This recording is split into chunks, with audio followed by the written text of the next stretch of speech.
how do vaccines work to protect us? And what are the different approaches that we are hearing about now for vaccines?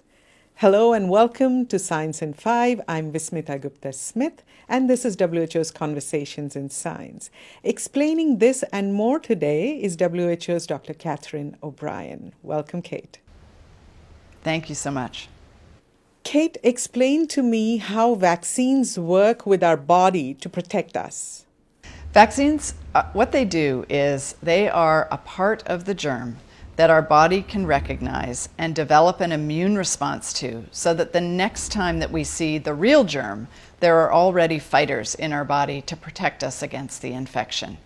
For coronavirus, we know that it's a part of the outside of the coronavirus, the spike protein, is the part that if we have fighters against the spike protein, we will have a much lower chance of getting disease or getting serious disease from coronavirus. And the fighters that what I'm speaking about, those are called antibodies. It's the part of our immune system that is the part that can attack that particular part of the virus. So we're hearing about different terms like mRNA and different approaches. Explain that, please.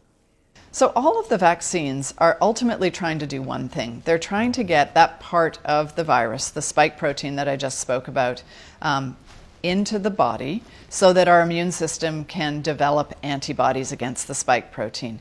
And there are two big categories of approaches to do that. The first approach is just put in the vaccine part of the spike protein or the spike protein itself. And the second category is give the instructions for how to make the spike protein and let the body produce the spike protein. In the first group, where we actually give part of the spike protein, this is how the vaccines that we have for lots of other diseases work. And sometimes the vaccine is developed so that it has just that part of the germ in it, in this case the spike protein.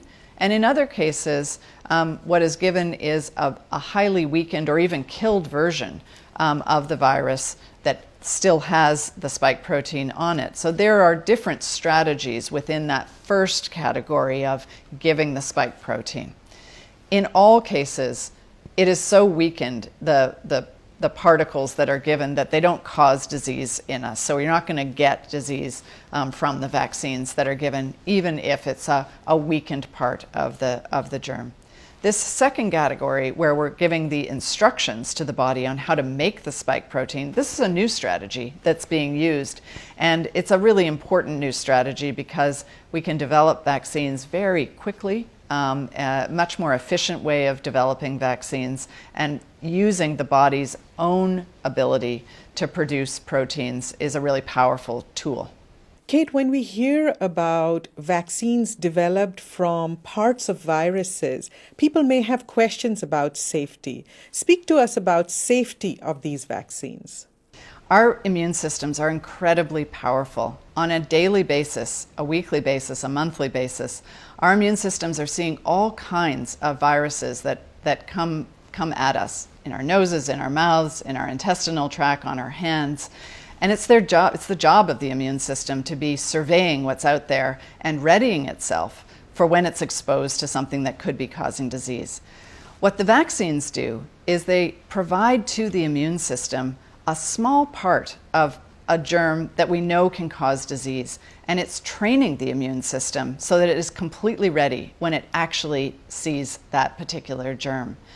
The vaccines that we have that have been used in hundreds of billions of doses for decades, and in fact for centuries for some of the vaccines, have been studied, evaluated for safety and for the impact that they have.